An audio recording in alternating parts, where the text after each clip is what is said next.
हमारे साथ है महाराष्ट्र के पूर्व मुख्यमंत्री पृथ्वीराज चौहान साहब, कांग्रेस के वरिष्ठ नेता है। चौहान साहब, जिस तरह से एसआईआर को लेकर मियाद खत्म हो रही है, कई सारे लोग ये मांग कर रहे हैं कि इसकी मियाद बढ़ाई जाए क्योंकि लाखों लोगों के नाम अभी भी इसमें शामिल होने हैं। और कई सारे ऐसे पुराने नाम हैं, डुप्लीकेशन के कई सारे उदाहरण भी सामने आए। आपके चुनाव क्षेत्र और आपके पश्चिम महाराष्ट्र में कई सारे उदाहरण सामने आए, उसके बारे में क्या जानकारी है? देखिए, हमारी मांग है कि चुनाव फ्री फेयर हो, उसमें कोई डुप्लीकेट फर्जी वोटर्स ना हो और चुनाव को डुप्लीकेट वोटर, फर्जी वोटर, बोगस वोटर से प्रभावित ना किया जाए। वोटर लिस्ट को है जो बिल्कुल उसका क्रेडिबल लिस्ट होनी चाहिए, सही होनी चाहिए, प्योर होनी चाहिए। ये हमारी हमेशा मांग रही है। राहुल गांधी जी ने एक बड़ा वोट चोरी का अभियान जो चलाया था, इसीलिए चलाया था।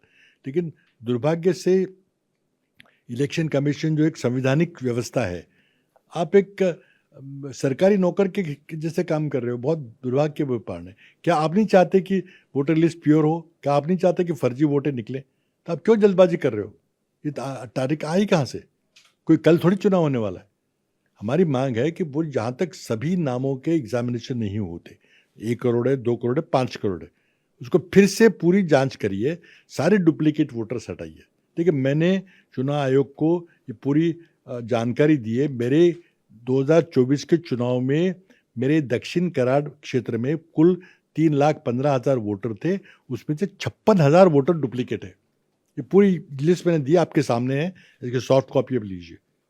इसमें से हर एक आदमी ने कई बार वोटिंग की। देखिए, यही मैं आपको दिखा रहा हूँ कि देखिए, अमित शाह जी लोकसभा चुनाव के बाद नागपुर आए 24 सितंबर 2024, और उन्होंने कार्यकर्ताओं को क्या कहा कि आप 10% वोट बढ़ाइए हर एक बूथ में।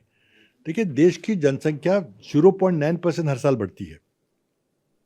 5 महीने में एकदम आधा परसेंट बढ़ेगी, नैसर्गिक जो वृद्धि होती है। आप 10% कहाँ से बढ़ाने की बात कर रहे हो? लेकिन 10% बढ़ाए गए क्योंकि फर्जी वोटर्स को रजिस्टर कराया गया।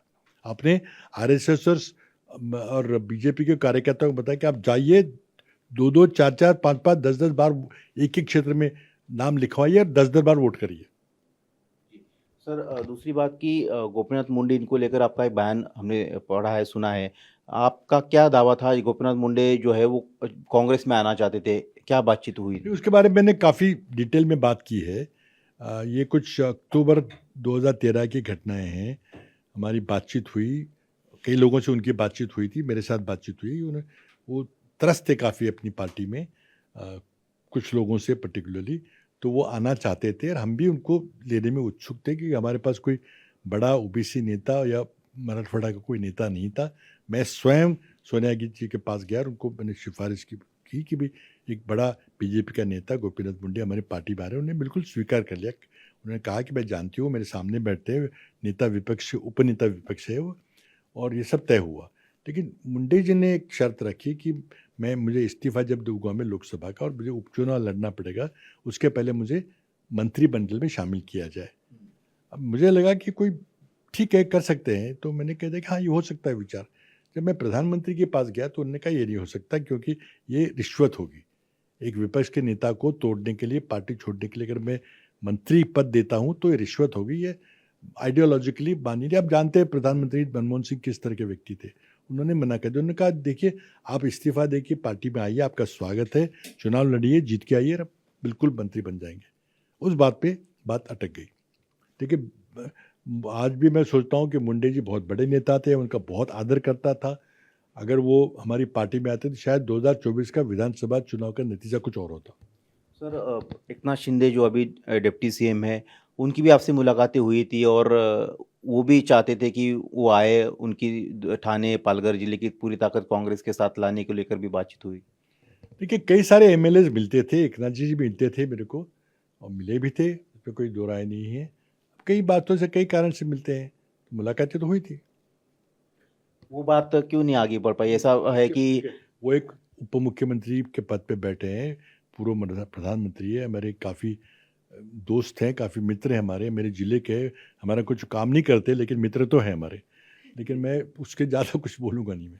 ठीक है। दूसरी हम देख रहे हैं कि परीक्षा में लगातार गड़बड़ियों के मामले सामने आ रहे हैं। नीट की परीक्षा हो गई, फिर टीईटी की परीक्षा हो गई। अब महाराष्ट्र में हाईकोर्ट की जो परीक्षा थी क्लर्क को लेकर, वहाँ कल्याण और मराठवाड़ा में कुछ जगह विरोध प्रदर्शन हुआ है क्योंकि वो परीक्षा में गड़बड़ी सामने आई है।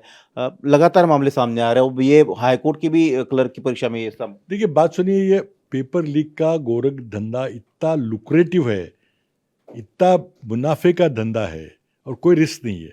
रिस्क टू रिवॉर्ड रेशियो इतना ज़्यादा है कि आप बंद कर ही नहीं सकते, क्योंकि इसमें सारे पॉलिटिकल लीडर्स मिले हुए हैं, कोचिंग क्लास वाले मिले हुए हैं, सब माफिया बना हुआ ही है। आप कानून बनाने से कुछ नहीं होगा। क्या 2024 में कानून नहीं था? आपने किसी को सजा दी?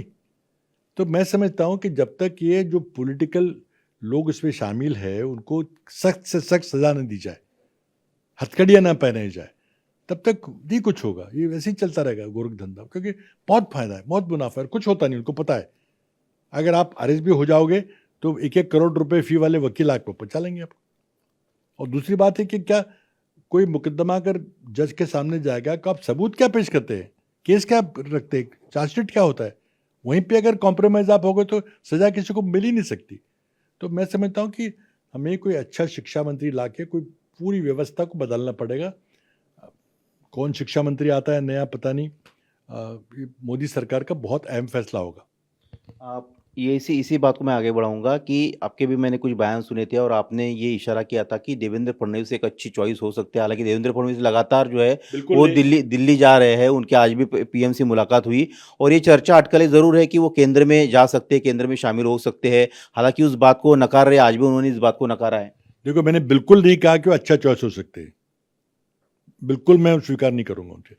देखिए बात यह है कि जैसे मैंने कहा था, एक ट्वीट भी किया था मैंने, कि नरेंद्र मोदी सरकार की जो हालत हुई है विद्यार्थियों के आंदोलन के बाद, उसके चलते जो मोदी सरकार के 2.5-3 साल बचे हैं उसमें नया शिक्षा मंत्री कौन होगा, ये बहुत अहम फैसला होगा। यहाँ अगर चूक गए तो आपकी बहुत बुरी हालत होगी।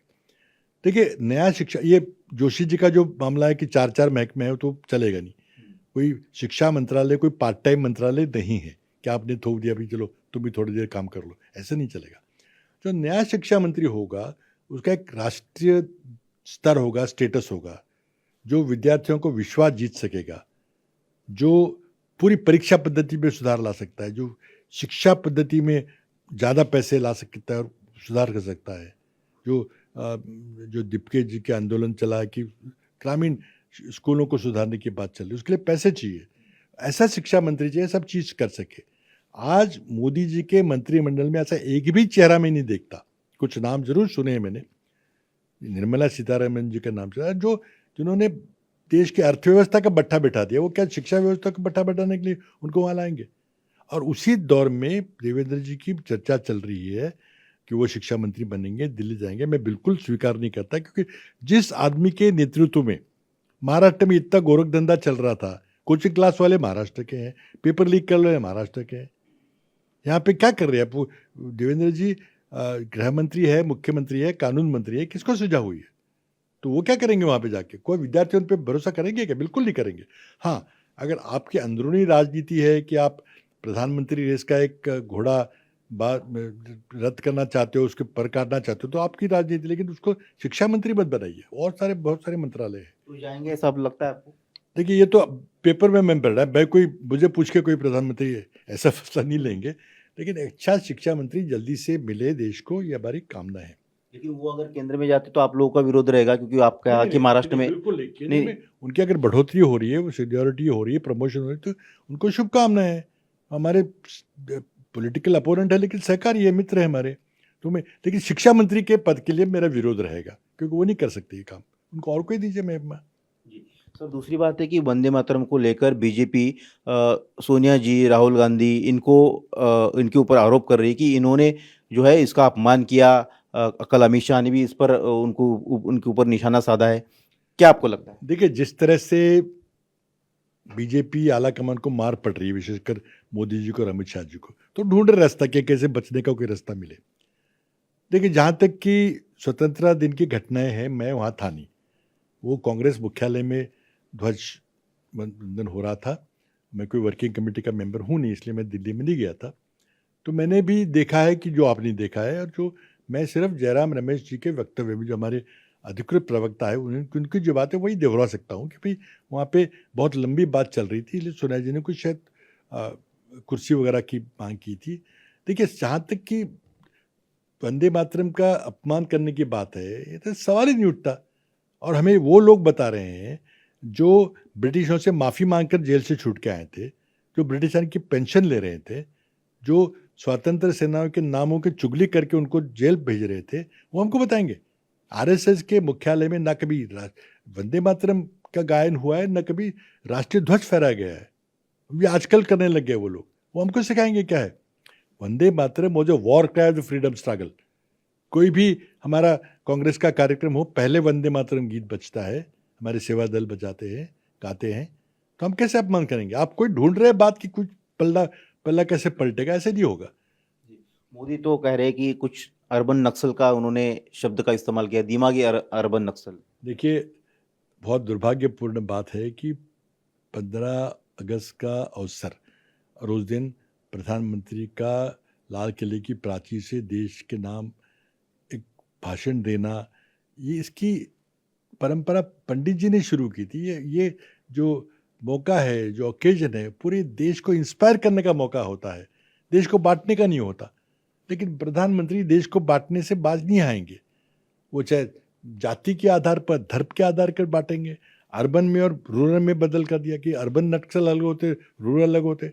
अर्बन नक्सलों को जेल में डालो, बंद कर दो, जैसे भीमा कोरेगांव वालों को डाला है, उनको अर्बन नक्सल कह के जेल में डाल दो। रूरल नक्सल उसको शिकार करो, उनकी मारो उनको। अब उन्होंने दिमागी और नॉन दिमागी कहा है।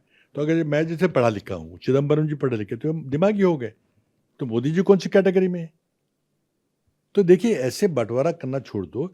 वामपंथी आइडियोलॉजी एक वैलिड आइडियोलॉजी है, जिसके चलते कई देश, रशिया, चीन काम कर रहे हैं। चीन तो अभी भी काम कर रहा है, और उस आइडियोलॉजी को लेकर चीन भारत से 5 गुना आगे निकल गया है।